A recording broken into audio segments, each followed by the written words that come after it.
Friends, आज हम GST income tax ROC की ड्यू डेट के रिलेटेड अपडेट्स के बारे में बात करेंगे।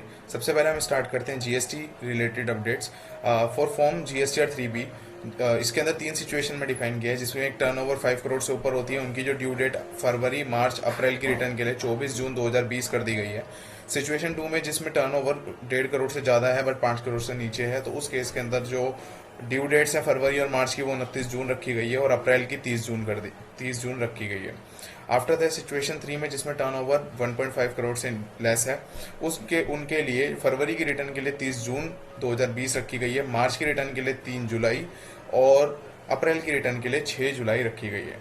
इसके बाद नेक्स्ट आता है फॉर्म जीएसटीआर 1 के लिए क्या क्या ड्यू डेट्स डिसाइड किए हैं। फॉर्म जीएसटीआर 1 के लिए सबके लिए 30 जून रिटर्न की date, last due date prescribe की गई है। इसके अंदर जो इंपॉर्टेंट पॉइंट ध्यान रखना है in relation to form GSTR 3B is that कि हर कंपनीज के लिए, हर कंपनीज और एंटिटीज के लिए जिनकी अबव 5 करोड़ टर्नओवर है, उनकी जो पेमेंट अगर 15 दिन से ज़्यादा डिले होती है वो 9% इंटरेस्ट चार्ज होगा उस पर।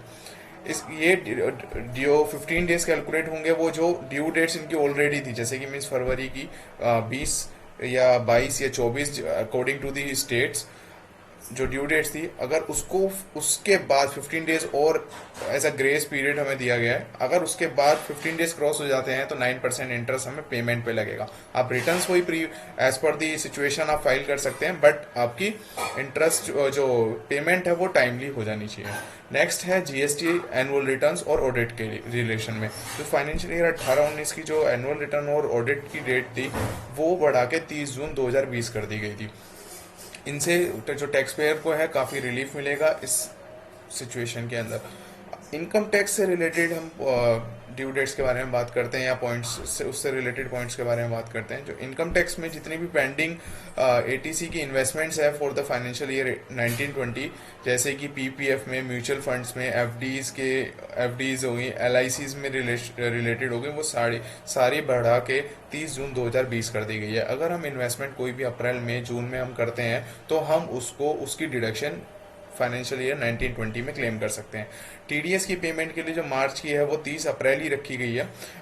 30 अप्रैल से पहले हमें उसको पेमेंट करनी है। अगर हम उसकी पेमेंट को डिले करते हैं, 30 अप्रैल के बाद करते हैं, तो इंटरेस्ट लाइबिलिटी जो है 9% हमें पे करनी पड़ेगी।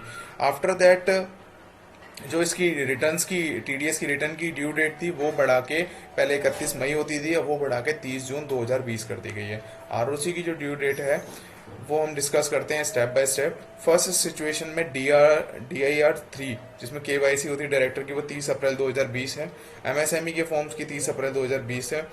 फॉर्म 11 फॉर एलएलपी 30 मई 2020 है और डीपीटी 3 रिटर्न का 30 जून 2020 है। लास्ट पॉइंट इज दैट जितने भी एग्जिस्टिंग ट्रस्ट उनको री रजिस्टर्ड कराना पड़ेगा अपने आप को income tax 12AB and 80G के लिए बिफोर 31 अगस्त 2020।